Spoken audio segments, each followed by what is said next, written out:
लेकिन भगवान की लीला तो बड़ी विचित्र है। भगवान क्या करना चाहते हैं ये तो केवल वही जानते हैं, और वो जैसा करवाते हैं हम आपको वैसा ही करना पड़ता है। स्वासदेव नाम के ब्राह्मण सरोवर के किनारे महाराज जल पीने चले गए, जल पी ले फिर मरे।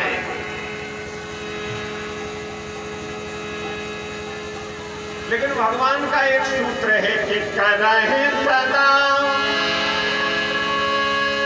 तिनके रखवारी,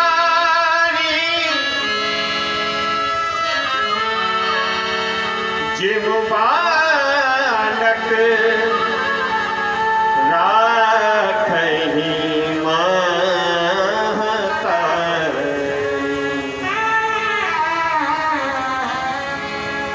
भगवान अपने भक्तों पर, अपने प्रेमियों पर, अपने अनुयायियों पर निरंतर कृपा बरसाते ही रहते हैं। और कैसे? बोले जिम बालक राखहि ममता, जैसे माँ अपने शिशु पर, अपने बालक पर प्रेम बरसाती है महाराज, वैसे ही प्रेम है भगवान।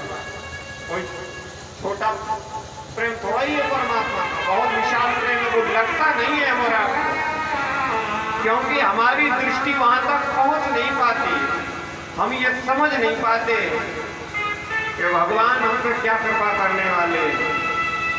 और इस लीला का माध्यम भी हम तक यही उपदेश पहुंचाना है भागवतकार का कि भगवान कहीं भी कृपा कर देते हैं। और उस सरोवर के किनारे महाराज एक तपस्वी संत महापुरुष के बीच में भगवान पहुंच गए। बोलो भक्तवत्सल भगवान की जय। महात्मा बने भगवान कहने लगे, बताओ क्यों मरना चाहते हो? मरना किसी समस्या का समाधान थोड़ा ही है, थोड़ा विवेक से तो काम लो, क्यों मर रहे हो?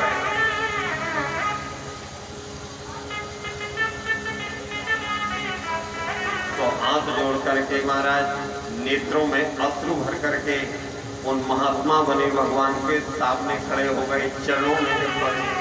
भगवान, ऐसे जीवन से तो मर जाना ही बेहतर है। क्यों?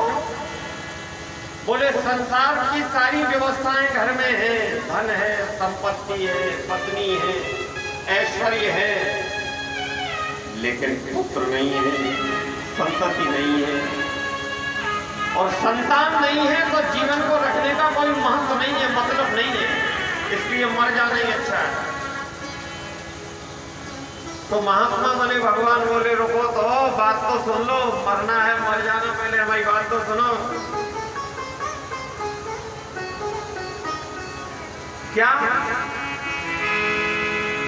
तो भागवत क्या कह रहे हैं? सेणु विप्र मया ते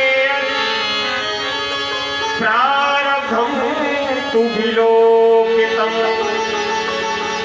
शब्द जन्मा विधीतव पुत्रो नैव च नैव च।